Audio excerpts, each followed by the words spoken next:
Hello everyone, I welcome you all for today's video class on rancidity of fats. So in this class, what is rancidity? We are going to discuss in this class, so it will be very interesting. So let's move into the class. So in this video we are going to discuss about what is rancidity. Rancidity, how it happens in the fat substances. Oxidative and we are going to discuss about the types of rancidity, that is, one is oxidative rancidity and another is hydrolytic rancidity. So prevention of rancidity in the next one. So why we need to prevent a rancidity of fats in food items while packaging, in oils and all those. And the final one is the effect of heating on fats, the smoking, flash and burn point of fats. So what happens when we heat the fats to the higher temperature? So the first one, rancidity of fats. So the unpleasant odor or taste in fats and oils due to the oxidation or hydrolytic chemical reaction is known as rancidity. So the unpleasant taste and odor makes the fat unflavorable, unpleasant, and it's not suitable for human consumption. The chemical changes happens, and resulting from that we'll get that unpleasant odor and taste.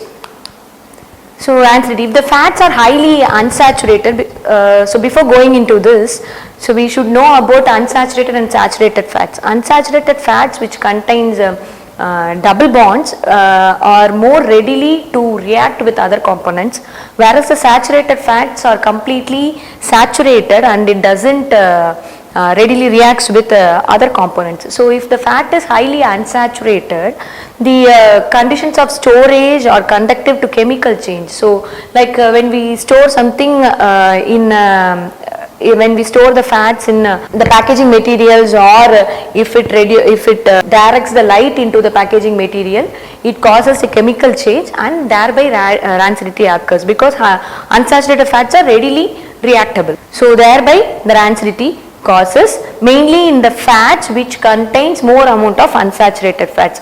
Saturated fats are mainly resistant to these changes. So first one is oxidative rancidity. So on the unsaturated fatty foods with the lipoxygenase enzymes causes the oxidation process. For oxidation process to happen, the certain enzymes like lipooxygenase which makes the unsaturated fat to break down. So the hydrogenated and saturated fats are resistant to oxidation. So these oxygenase enzymes are resistant to hydrogenated and saturated fats. Hydrogenated fats are nothing but the vanaspati and dalda, which is made from the unsaturated plant source of oils. Okay, so the plant source of oils are converted into solid fat with the help of hydrogenation process. So hydrogenated process makes the unsaturated fat into a saturated one, and saturated fats are generally the complete fats. These two are resistant to oxidation.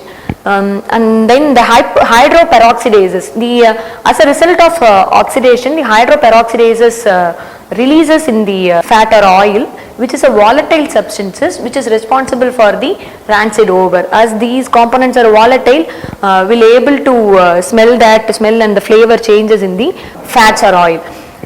Okay, this reaction, the hydroperoxidases which again tends to oxidize the another fat molecule which contains unsaturated bonds. So this reaction is self-perpetuating. So also the rancidity not only affects the flavor and odor of the fat, it also inactivates the fat soluble vitamins like vitamin A and E. It damages or inactivates the vitamin A and E. The rancid fats contains oxy and hydroxy acids, ketones, lactones, trimethylamine, which causes the fishy odor. So the fat which are oxidized, the fats which has undergone rancidity will have the following chemical substances. Those are responsible for the fishy or unpleasant odor. So the next type of rancidity is a hydrolytic rancidity. The enzymes lipase decompose fats into the free fatty acids and glycerol. So the enzyme lipase are present in various conditions, or like these are present from the plant sources or animal sources.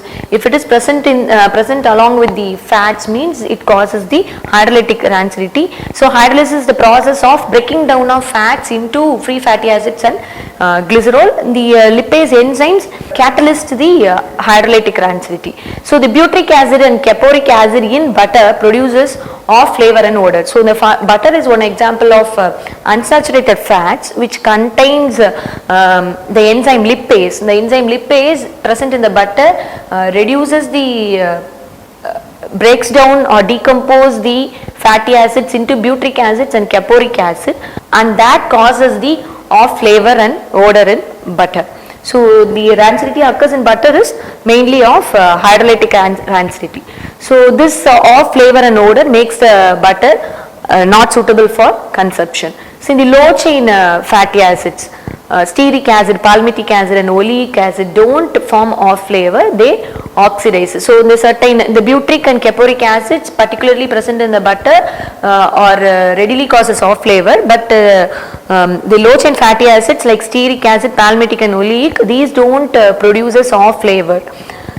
Destroying enzymes. So how we can prevent the hydrolytic rancidity means we can destroy the enzymes by heating. So by heating, most of the enzymes are made up of protein substances, they broke down due to the heat, and thereby we can prevent the hydrolysis of triglycerides and hydrolytic rancidity in the foods. So microorganisms also produces lipase enzyme that also causes hydrolysis. So this is all about hydrolytic rancidity. Next we are moving into the ways to prevent rancidity. So whenever we are storing or keeping the fats in a place, we have to take care, we have to look into the packaging materials and the place where we are storing it. So using gases in packaging, certain gases are used in the packaging materials or this thing to prevent microorganisms to produce lipase or to deactivate the enzyme components in the packaging materials, packaging storage containers. Storing the fats in darker places also will reduce the oxidative rancidity. So because oxidative rancidity requires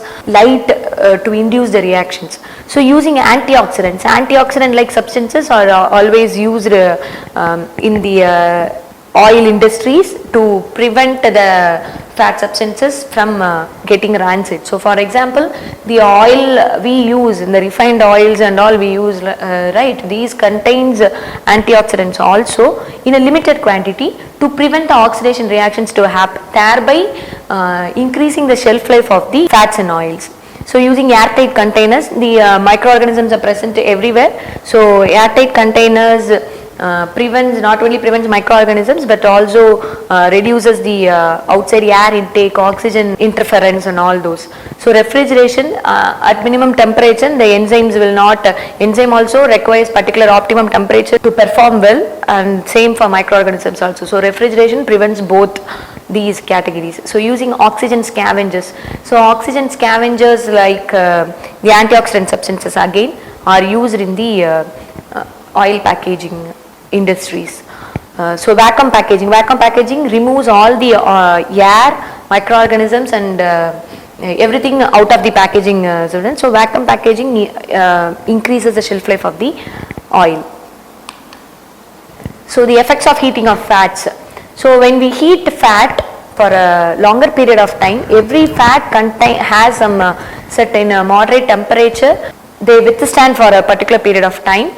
And if the temperature proceeds below above the permitted level, the fat starts to produce a smoke. First blue color flame produces, and finally it becomes the black smoke like substances produces.